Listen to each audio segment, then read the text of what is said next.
Hey guys, welcome back to Let's Write a Novel. So this week I watched a video that had tips for writing your first novel, and one of the tips was don't overplan your novel, and I just want to say I will definitely not be following that tip. Pretty much, I live my whole life by overplanning, and this novel's going to be no different than anything else.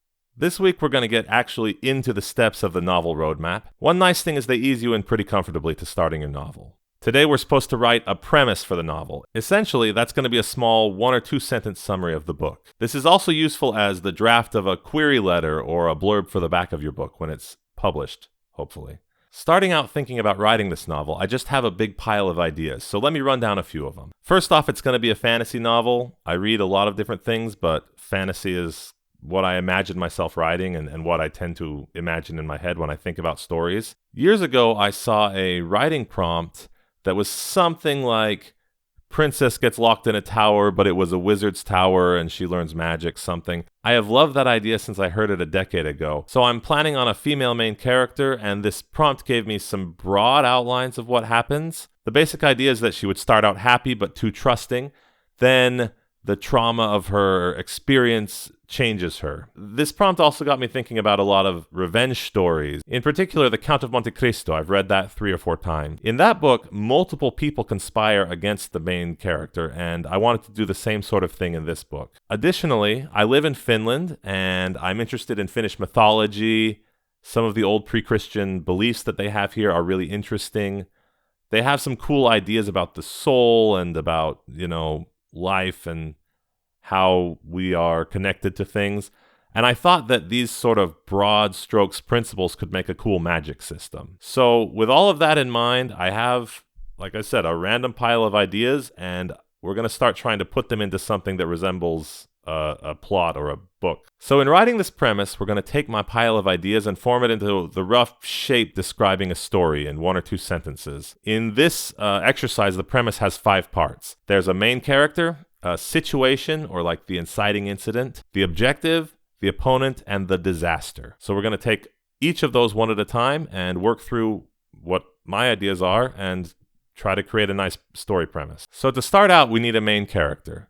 The main character really only needs 2 things at this point. They need a name and a defining characteristic. Probably the name is even a little bit flexible, but it's nice to have a name so you can start creating something concrete, I think. I like Finnish names, and like I said, the setting is pretty closely tied to Finland. So for now, unless I decide to go full weird fantasy names, I'm going to mostly use like actual Finnish names, which still feel foreign to English readers, but are also like consistent in terms of like language. So I like the name Linnea, which is technically I think a Swedish name, but it's popular in Finland too. And there's a Finnish last name. I have thought it was cool ever since I moved here. The name is Lintusaari.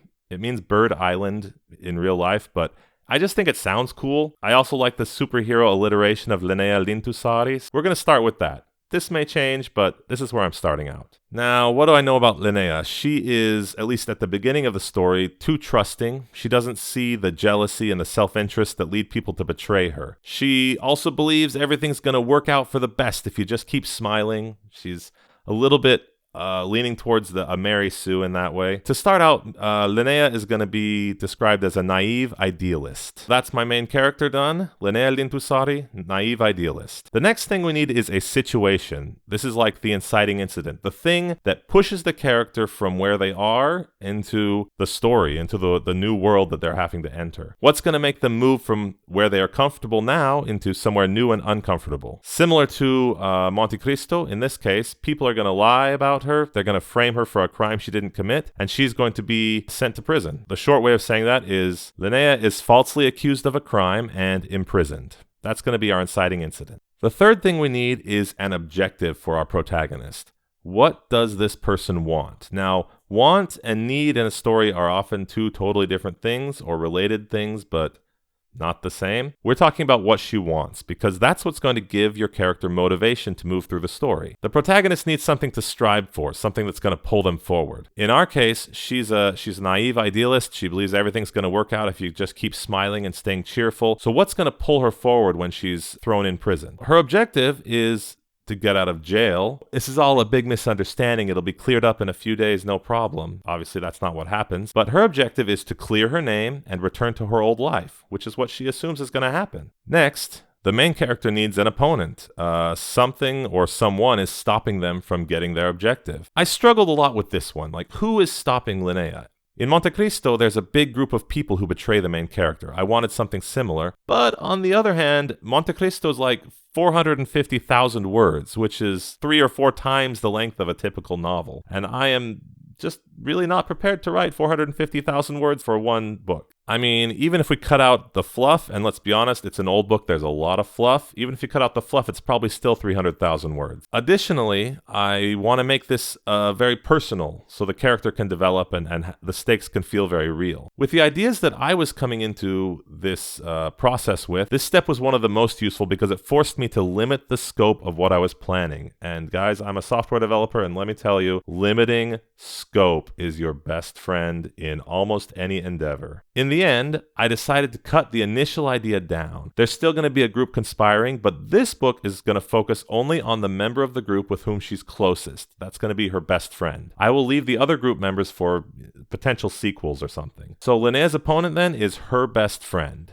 The last thing that our story premise needs is a disaster. Something has to go very, very wrong near the end of the book. It should feel like the stakes have gotten really high and that the character's plans might not work. Everything's unraveling. It's just a disaster. And then, victory from the jaws of defeat, hopefully, or maybe defeat from the jaws of defeat, depending on the kind of story you're writing. This is really the biggest challenge that the hero has to overcome. I've heard some authors say that you should imagine what's the worst thing that could happen here, and then you absolutely make that thing happen. Then you spend some time and figure out how to get your hero out of that situation. In my case, Linnea's revenge plans hinge on the idea that people don't see them coming. They don't see her coming. They don't see what she's planning, just like what happened to her. So the worst thing is that her former friend finds out who she really is and begins actively working against her. So then our disaster is going to be the best friend discovers her identity and her plans begin to unravel. Now that I have my 5 parts, I take each of them and build them into a premise like this. When Linnea Lintusari, a naive idealist, is falsely accused of a crime and imprisoned, she just wants to clear her name and return to her old life. But after she stages a daring escape and assumes a new identity, the former friend behind her imprisonment discovers the truth and her plans begin to unravel. The nice thing about the premise is that you can also totally read it like it's like a movie trailer or something.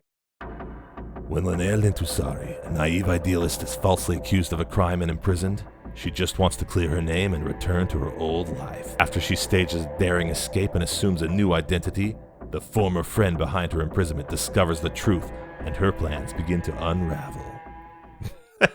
Maybe not quite that dramatic on the reading, but you get the idea. Nice summary of I have a character, I have who they are a little bit, I have what happens to them, what they want, who's stopping them, and what big challenge they're going to have to overcome. I'm honestly really happy with that premise. It feels like something that I can work with concretely and build into an interesting story instead of, like how I started out, just a huge pile of disparate ideas that I was building random connections with in my head. So if you've got some story ideas that you'd like to refine a bit, I'd encourage you to give this exercise a try. I'll see you next week.